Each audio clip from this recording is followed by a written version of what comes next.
Meu corpo gelou. Como assim, seu Chico? Ele olhou para os lados, como se não soubesse se devia falar. Sua mãe chorou tanto, acharam que você nunca mais voltaria. Meu coração se apertou. Minha mãe, ela ainda estava viva? Eu precisava descobrir, e com o coração na boca corri para minha antiga casa. Minha filha. Se tem um momento na minha vida que eu nunca vou esquecer, foi aquele. O caminho para casa parecia tão curto e tão longo. Ao mesmo tempo, cada passo que eu dava, meu coração batia mais forte. E se ninguém estivesse mais lá? E se minha mãe tivesse ido embora? Ou pior, partido desse mundo sem saber que eu estava viva. A rua de terra, as casinhas simples, os vizinhos sentados na calçada, tudo parecia igual, mas, e ao mesmo tempo diferente, como se eu tivesse voltado para um mundo que já não era mais meu. Quando avistei a casa, minhas pernas quase falharam, o portão de madeira ainda lá, meio torto com aquela mesma pintura. Cheguei até a porta e bati. No silêncio meu peito apertou. Tentei de novo. Tem alguém aí? Ouvi barulho vindo de dentro, passos arrastados no chão de cimento. O portão rangeu, quando se abriu, e então minha mãe apareceu. O tempo tinha passado para ela também. Os cabelos antês escuros, agora eram prateados, presos num coque simples. O rosto tinha mais marcas, os olhos fundos, mas era da minha mãe. Por um momento ela só me olhou, sem acreditar. É tu, Matilde? Minha garganta travou. As lágrimas vieram antes das palavras. Mãe, sou eu. Ela levou a mão à boca, os olhos arregalados, a respiração curta. Meu Deus, minha filha. E então ela me abraçou forte, apertado, como se nunca mais fosse soltar. Eu senti o cheiro dela, aquele cheiro de casa, de lembrança boa, um cheiro que eu achei que nunca mais ia sentir. Eu desabei, chorei igual criança, chorei, todo medo, toda saudade, toda a dor que eu tinha carregado, por anos. Minha mãe também chorava, passava a mão no meu rosto, como se precisasse ter certeza que eu era de verdade. Disseram que você tinha morrido, minha filha. Eu chorei tanto, tanto. A dor na voz dela me cortou por dentro. Eu tentei voltar antes, mãe, mas não consegui. Me perdoa. Ela segurou meu rosto com as duas mãos. Não tem que pedir perdão, meu amor. Você voltou. É isso que importa. E ali, naquele momento, pela primeira vez desde que eu tinha sido levada para aquele inferno, eu senti que estava realmente segura. Entramos em casa, e parecia que o tempo tinha parado ali dentro. A mesinha de madeira, os santos no altarzinho, o rádio velho num canto, tudo ainda estava ali. Minha mãe me fez sentar, pegou um pano e enxugou meu rosto, como fazia quando eu era criança. Meu Deus, Matilde, onde você estava? O que aconteceu com você? Eu sabia que ia ter que contar, mas como? Como dizer para minha mãe que eu tinha sido enganada, explorada, que tinham arrancado minha juventude de mim? Minha voz saiu baixa. Mãe, o emprego que me ofereceram não era nada do que disseram. Ela franziu a testa. Como assim? Engoli em seco. Me venderam, mãe. Me obrigaram a fazer coisas horríveis. Me prenderam. O rosto dela ficou branco. Não, não pode ser. É verdade. Fui enganada. Passei anos lutando para fugir. Os olhos dela encheram de lágrimas de novo. Minha menina, quanta coisa você sofreu. Ela pegou minhas mãos e apertou forte. Quem fez isso com você? Um homem, lá de Portugal. Mas eu dei um jeito nele. Ela me olhou assustada. O que você fez, Matilde? Suspirei fundo. Eu precisei lutar pela minha vida, mãe. Se eu não fizesse nada, eu nunca ia sair de lá. Ela ficou em silêncio por um tempo. Depois respirou fundo e disse: o importante é que você está aqui, e ninguém mais vai te tirar de mim. Eu queria acreditar que estava tudo bem, agora, mas no fundo, eu sabia. A luta ainda não tinha acabado. No dia seguinte saí para andar pela cidade. Eu precisava ver com meus próprios olhos quem ainda estava ali, quem me reconhecia. Mas logo percebi que a cidade tinha mudado, e não era só nas construções ou nas pessoas novas, que eu não conhecia, era nos olhares. Algumas pessoas me olhavam de um jeito estranho, cochichavam quando eu passava. Na venda do seu Chico, peguei umas frutas e fui pagar, mas antes mesmo de eu abrir a boca, Ele olhou bem nos meus olhos e disse: "Tão falando que você fugiu da polícia, Matilde, que estava envolvida com coisa errada lá fora." Meu coração gelou. O que a cidade inteira está comentando? Disseram que você voltou fugida, que fez coisa errada lá em Portugal. Meu chão sumiu, debaixo dos meus pés. A história já tinha corrido, mas distorcida, o medo voltou a me rondar. E se alguém resolvesse me entregar? E se meu passado voltasse para me assombrar? Minha luta ainda não tinha acabado. Eu ia ter que enfrentar o peso das mentiras e provar para todo mundo que eu não era culpada. Mas como? Se eu achava que minha luta tinha acabado, depois que voltei para casa estava muito enganada, o pior de tudo não foi ter enfrentado o inferno lá fora. Foi ter que encarar minha própria gente, duvidando de mim, depois da conversa com seu Chico. Saí da venda com as pernas bambas. Parecia que eu tinha levado um soco no estômago. A cidade inteira estava falando de mim, e não era coisa boa. Dizem que ela se meteu com gente errada. Será que fez coisa errada lá fora e fugiu? Porque voltou assim do nada. Os cochichos vinham de todo lado. Eu sentia os olhares pesando nas minhas costas. O pior era que ninguém sabia a verdade, e quem sabia não acreditava. Cheguei em casa transtornada. Minha mãe percebeu na hora. O que foi, minha filha? Joguei a sacola em cima da mesa. Estão falando de mim, mãe. Estão inventando história. Ela suspirou fundo, me olhando com tristeza. Eu sabia que isso ia acontecer. Essa cidade é pequena. Matilde, o povo aqui fala demais. Mas estão falando como se eu fosse uma criminosa. Como se eu tivesse fugido da polícia. Minha mãe segurou minhas mãos. Escuta, minha filha, ninguém aqui sabe o que você passou. Você some por anos e volta do nada. O povo sempre vai criar suas próprias versões. Aquilo me revoltou, mas é injusto. Minha mãe suspirou de novo. Eu sei, mas a gente não pode mudar a cabeça dos outros. Só o tempo mostra a verdade. Eu queria acreditar nisso. Mas e se o tempo não fosse suficiente? Naquela mesma noite, alguém bateu forte no portão. Minha mãe foi atender, mas eu segurei o braço dela. Deixa que eu vejo, mãe. Fui até o portão, meu coração acelerado. Quando abri, encontrei o que menos esperava, o delegado da cidade. Um frio subiu pela minha espinha. Boa noite, Matilde. Boa noite, seu delegado. Aconteceu alguma coisa? Ele me encarou com um olhar sério. Ouvi dizer que você voltou. Faz pouco tempo. Sim, senhor. Cheguei faz poucos dias. Ele coçou o queixo. E ouvi também umas histórias estranhas.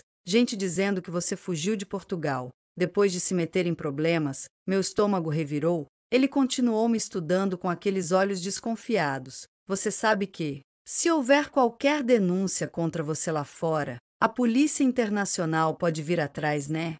Minha boca secou. Eu não fiz nada de errado. Só lutei para sobreviver. Ele ficou calado por um momento. Depois suspirou. Espero que esteja dizendo a verdade. Mas fique de olho. Matilde, numa cidade pequena como essa, a gente não pode dar motivo pro povo falar demais. Ele virou as costas e foi embora. Eu fiquei ali, parada no portão, sentindo meu corpo inteiro tremer. Então era isso. Eu tinha conseguido escapar do inferno, para agora ser tratada como criminosa na minha própria terra. Depois daquela visita, as coisas só pioraram. No dia seguinte, fui até a feira comprar algumas coisas. Assim que pisei na Praça As pessoas pararam de falar e ficaram me encarando. Um grupo de mulheres cochichava, enquanto me olhava de rabo de olho. E então uma delas falou alto o suficiente para todo mundo ouvir. Uma mulher que some por anos e volta assim, deve ter muita coisa para esconder. A risadinha maldosa dela me deu vontade de gritar, mas engoli o ódio e segui em frente. Só que a cidade não ia me deixar em paz tão fácil. No outro dia acordei com um susto. Alguém tinha pichado o muro da minha casa, a tinta ainda. Tava frescas, letras grandes e agressivas. Volta para onde veio. Minha mãe viu e desabou em choro. Meu Deus, Matilde, isso não vai parar. Abracei ela sentindo um nó na garganta. A gente vai dar um jeito nisso, mãe. Eu não vou sair daqui. Mas no fundo, eu já não tinha certeza se ia conseguir ficar no meio de tanta injustiça. Um rosto familiar surgiu para me dar esperança. Numa tarde, enquanto eu estava sentada na calçada, perdida em pensamento, ouvi uma voz conhecida, me chamando. Matilde? Olhei para cima e vi Ana, minha amiga de infância. Ela estava diferente, os cabelos mais curtos, a expressão madura, mas o brilho no olhar ainda era o mesmo. Ana, ela sorriu e me puxou para um abraço. Minha nossa mulher, achei que nunca mais ia te ver. Eu também, amiga. Ela me olhou de cima a baixo com preocupação. O povo tá falando um monte de coisa, mas eu sei que deve ter uma história bem diferente por trás. Minha garganta apertou. Tem sim, Ana. Eu não sei se consigo contar. Ela pegou minhas mãos. Então não conta agora. Mas saiba que eu tô do seu lado. Aquelas palavras foram como um bálsamo no meu coração. Pela primeira vez, desde que voltei, eu senti que não estava sozinha. E naquele momento eu prometi para mim mesma que não ia deixar ninguém me expulsar da minha própria vida. Se o povo queria falar, que falasse. Se queriam me julgar, que julgassem. Eu tinha sobrevivido ao inferno. Eu ia sobreviver a isso também. Eu aprendi do jeito mais duro, que às vezes, voltar para casa pode ser mais difícil do que partir. Eu tinha lutado tanto para escapar daquele inferno em Portugal, achando que no Brasil eu ia encontrar paz. Mas o que eu encontrei foi desconfiança, fofoca e gente que adorava apontar o dedo, sem saber da minha história. Depois daquele dia que encontrei Ana, minha amiga de infância, comecei a pensar que talvez o povo da cidade só falasse aquilo, porque ninguém sabia a verdade. Eu nunca tinha contado para ninguém tudo o que vivi, nem minha mãe sabia dos detalhes. Mas será que eu estava pronta para isso? Será que as pessoas estavam prontas para ouvir? No dia seguinte, acordei com a cabeça cheia. Eu precisava encontrar um jeito de me defender, de mostrar que eu não era nada daquilo que o povo dizia. Mas como? Fiquei sentada na beira da cama, olhando para o chão. Minha mãe percebeu que eu estava estranha e se aproximou. O que foi, minha filha? Suspirei. Eu tô pensando. E se eu contar para todo mundo o que realmente aconteceu? Os olhos dela se arregalaram. Você tem certeza disso? Eu não aguento mais, mãe. As pessoas me olham como se eu fosse uma criminosa, cochicham, fazem insinuações. Se soubessem a verdade, talvez parassem. Ela pegou minha mão com carinho. Matilde, a verdade pode ser libertadora, mas também pode machucar. Baixei a cabeça. Eu sei, mas acho que é a única saída. Minha mãe suspirou e passou a mão no meu rosto, do jeito que fazia quando eu era pequena. Então faça isso, minha filha. Mas faça do seu jeito. Naquele mesmo dia tomei coragem e fui até a praça principal. Era ali que a cidade toda se reunia para conversar, fofocar, saber das novidades. Se tinha um lugar para eu falar a verdade, era aquele. Quando cheguei, alguns me olharam de cara feia, outros fingiram que nem me viram, mas eu não podia recuar agora. Subi num banquinho de madeira perto da fonte e bati palmas para chamar a atenção. Com licença, pessoal, quero dizer uma coisa. Os cochichos começaram na mesma hora. O que essa aí quer agora? Será que vai tentar se explicar?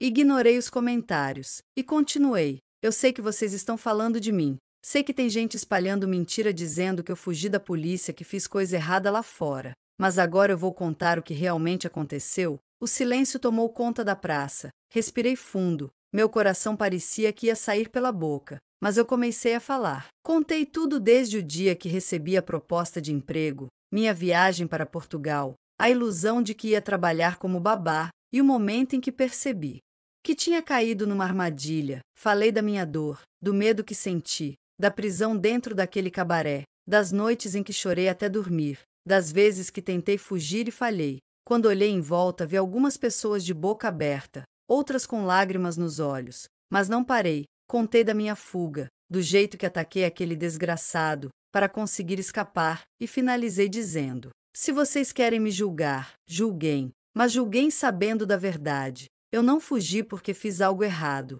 eu fugi porque lutei pela minha vida. O silêncio que se seguiu foi ensurdecedor, e então alguém bateu palmas. Olhei e vi Ana, minha amiga, me aplaudindo. Depois outro começou, e mais outro, até que a praça inteira estava aplaudindo. Algumas mulheres vieram até mim com os olhos cheios de lágrimas. Meu Deus, Matilde, como você sofreu! Eu nunca imaginei que fosse isso. O próprio seu Chico, da venda, se aproximou e coçou a cabeça sem jeito. Matilde, me perdoa, viu? Eu julguei você sem saber. Senti um nó na garganta. Eu só queria voltar para casa. Seu Chico sorriu de canto e agora voltou. Foi como se pela primeira vez desde que cheguei, eu realmente sentisse que pertencia ali. Dei tudo minha filha, corri para abraçá-la. O povo finalmente sabe a verdade, mãe. Ela riu e fez carinho no meu cabelo. E agora o que você vai fazer?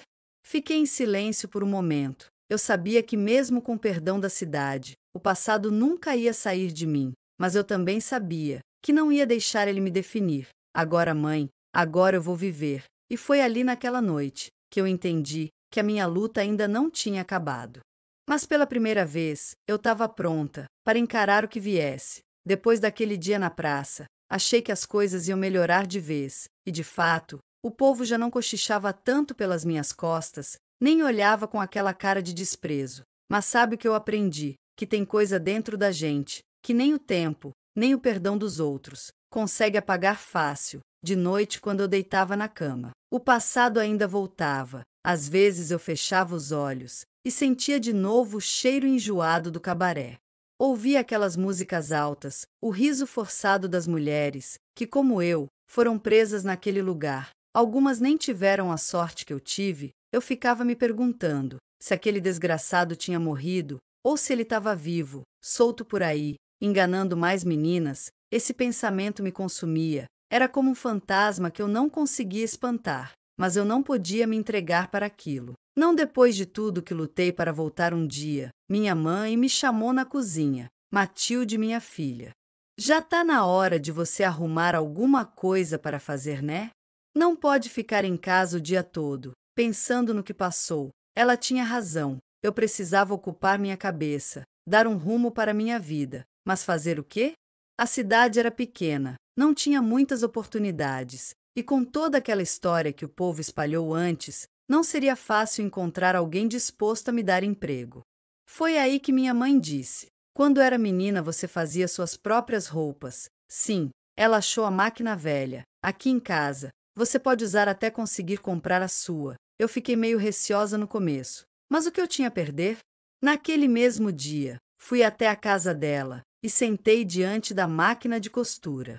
Passei a mão por ela e senti uma coisa boa no peito. Era uma sensação diferente, como se finalmente eu tivesse achado algo que era meu, algo que ninguém podia tirar de mim. Comecei com coisas simples. Primeiro remendei uma saia rasgada de Ana, depois fiz um avental para minha mãe. Aos poucos fui pegando o jeito de novo, e sem perceber eu estava voltando a sorrir. A notícia se espalhou rápido. Logo as vizinhas começaram a aparecer na porta de casa. Matilde, minha blusa tá descosturada, você pode dar um jeito? Minha filha, faz tempo que tô precisando ajustar esse vestido. E assim, sem eu planejar, comecei a ganhar uns trocados. Aquilo um dia, uma moça da cidade apareceu, com um desafio maior. Matilda? Vai ter uma festa grande aqui na praça, mês que vem, e eu queria um vestido especial. Você consegue fazer? Fiquei nervosa. Eu nunca tinha feito um vestido do zero, só arrumado roupas velhas. Mas aquela era minha chance de provar para mim mesma que eu podia seguir em frente. Eu consigo sim, pode deixar comigo. Passei dias e noites costurando aquele vestido. Cada ponto que eu dava parecia que eu costurava também os pedaços do meu coração, como se com cada linha eu fosse fechando as feridas do passado. Quando terminei e vi a moça vestindo, senti um orgulho que há muito tempo eu não sentia. Matilde, tá lindo, você tem talento. Aquilo mexeu comigo. Eu tinha talento, eu tinha um futuro, mas minha filha, mesmo com essa nova fase, às vezes o passado ainda me puxava para trás. Numa noite eu estava em casa costurando, quando ouvi um barulho forte na porta. Meu coração disparou. Parei o que estava fazendo e fui ver. Quando abri não tinha ninguém, só um envelope jogado no chão. Peguei tremendo dentro, tinha um bilhete escrito à mão. O passado sempre volta. Meu sangue gelou. Quem tinha deixado aquilo? O que queriam dizer com aquilo? Fechei a porta na mesma hora e tranquei tudo. Passei a noite acordada, com medo de que a qualquer momento alguém aparecesse. No dia seguinte, fui direto falar com Ana, amiga. Alguém deixou isso na minha porta ontem de noite. Ela pegou o bilhete e ficou pálida. Meu Deus, Matilde. Será que tem alguém que sabe da sua história e quer te assustar? Eu não sei. Mas isso não pode ser coincidência. Ana me abraçou. você não tá sozinha, eu tô aqui. Eu queria acreditar que aquilo era só uma brincadeira de mau gosto. Mas meu coração me dizia que não era. A sombra do passado ainda me perseguia, e eu ia ter que encarar isso, mais cedo ou mais tarde. Se tem uma coisa que aprendi na vida, é que o passado nunca some de verdade. Ele pode até se esconder por um tempo, mas quando menos se espera, ele volta batendo na nossa porta. E o meu voltou naquele bilhete misterioso que alguém jogou na frente da minha casa. Eu tentei me convencer de que era só uma brincadeira de mau gosto, alguma vizinha fofoqueira, querendo me assustar. Mas no fundo uma voz me dizia que era mais do que isso, e essa sensação me fez perder o sono. Toda noite eu ficava alerta a qualquer barulho, um passo na rua, um gato mexendo no lixo, o vento batendo na janela, tudo me fazia pular da cama. Eu trancava a porta, as janelas, deixava uma faca embaixo do travesseiro. Medo eu tinha, mas eu não ia me deixar ser vencida por ele. Os dias foram passando, e nada mais aconteceu. Comecei a achar que talvez eu estivesse exagerando, que aquele bilhete não significava nada. Até que uma manhã, quando saí para buscar pão na venda,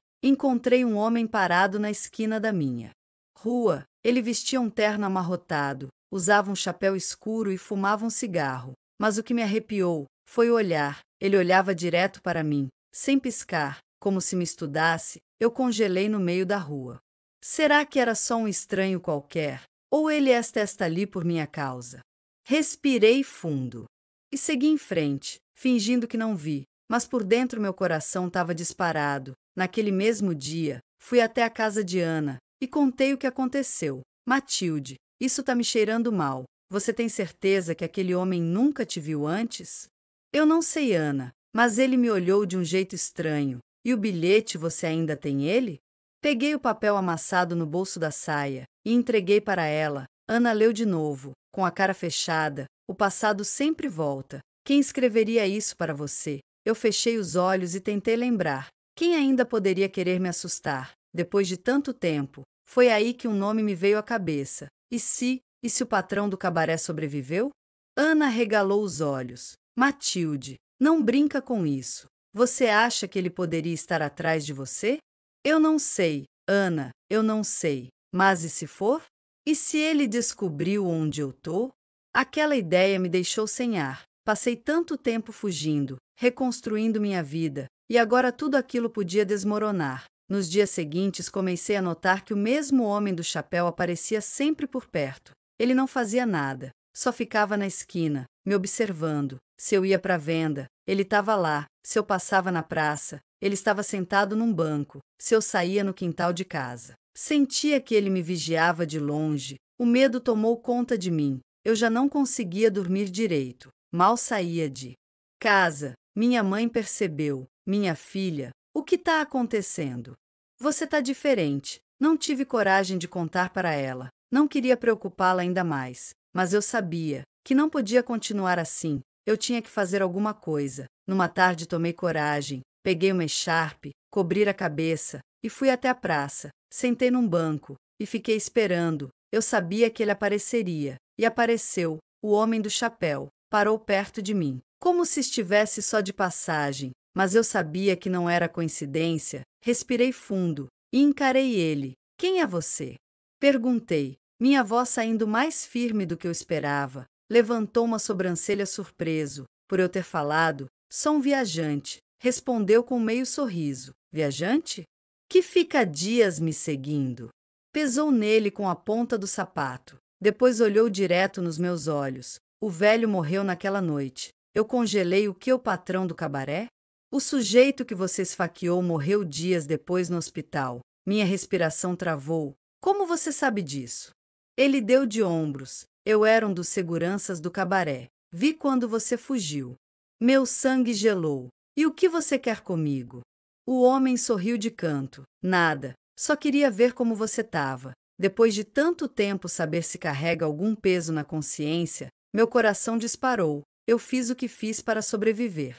Eu sei, mas será que todo mundo pensaria assim? Ele jogou um fósforo no chão e pisou nele. Se a polícia soubesse da sua história, como será que reagiriam? Minha boca secou. Tá me ameaçando?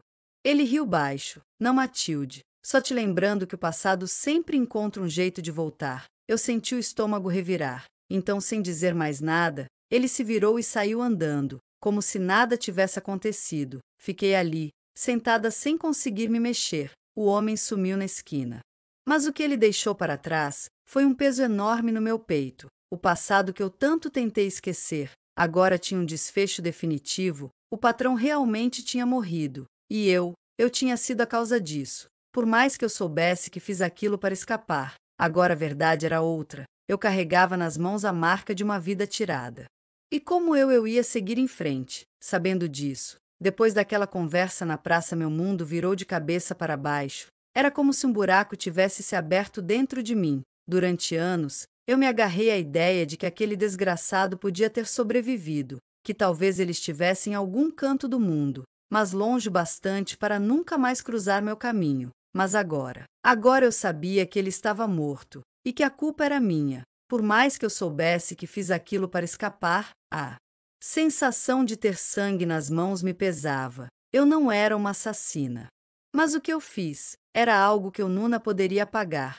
O homem do chapéu, o segurança do cabaré, tinha vindo só para me jogar essa verdade na cara. Não pedi dinheiro, não me ameaçou de verdade. Só queria me lembrar que não importa o quanto eu corresse, o passado ia sempre me seguir, e eu sabia que ele estava certo. Nos dias seguintes, eu mal saía de casa. Minha mãe percebeu minha mudança. Me olhava com preocupação, mas não perguntava nada. Só ficava ali do meu lado, esperando eu falar, e eu queria falar. Queria abrir o peito e contar tudo para ela. Desde aquele dia em que botei os pés naquele cabaré, até o momento que enfiei aquela faca no patrão. Mas como contar uma coisa dessas para minha própria mãe? Como olhar nos olhos dela e dizer: mãe, sua filha é uma criminosa? Eu me sentia afundando, e quanto mais pensava, mais parecia que eu estava presa de novo. Só que agora, dentro da minha própria cabeça, uma noite eu acordei com um pesadelo. Sonhei que ainda estava no cabaré, que tentava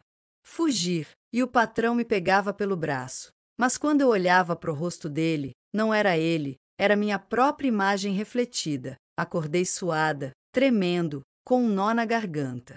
Eu não dormia mais direito, e foi aí que eu desabei. Sentei no chão e contei tudo, cada detalhe do dia que cheguei em Portugal, das mentiras das noites intermináveis naquele cabaré, da minha fuga da faca do patrão caído no chão. Minha mãe ouviu tudo calada, sem piscar. Quando terminei já estava soluçando, o rosto molhado de tanto chorar. Ela pegou minhas mãos, apertou firme e disse: você fez o que precisava para viver.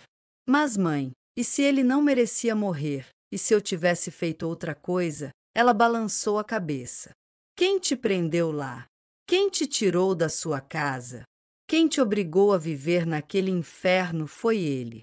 Se ele morreu, foi porque ele escolheu esse caminho. Você só se defendeu. Eu queria acreditar naquilo, queria mesmo, mas o peso não desaparecia assim tão fácil. E se um dia a polícia bater na minha porta? Minha mãe suspirou. Se fosse para acontecer, já tinha acontecido. Você voltou faz anos, minha filha. Ninguém nunca veio atrás de você. Você acha que aquele segurança foi te procurar para denunciar? Ele só queria te atormentar. Ela estava certa. Aquele homem não queria justiça. Ele queria me ver quebrada. Mas eu não ia deixar isso acontecer. No dia seguinte, saí de casa com a cabeça erguida. Passei na costura, atendi as clientes, tomei café na praça. Sem medo se aquele homem achou que ia me derrubar. Ele estava muito enganado. Dias depois, quando fui à venda, olhei para a esquina onde ele costumava ficar vazia. Ele sumiu, como se nunca tivesse estado ali. E naquele momento eu entendi. Eu estava livre. O medo, a culpa, a angústia. Tudo estava dentro da minha cabeça, e só eu podia me livrar disso. O tempo passou, e a costura virou meu sustento. As mulheres da cidade vinham atrás de mim para fazer vestidos, consertar roupas, criar peças novas, e eu fui crescendo, me tornando forte de novo. Um dia sentei na praça com Ana, e falei: eu não sou mais a mesma menina que saiu de casa aos 18 anos. Ela sorriu. Ainda bem, né? E eu ri junto, porque era verdade. Eu passei pelo inferno, e voltei, mas sobrevivi. E hoje, olhando para trás, vejo que minha liberdade teve um preço. Mas foi um que eu paguei, e que agora, finalmente eu posso seguir em frente, sem correntes me prendendo ao passado.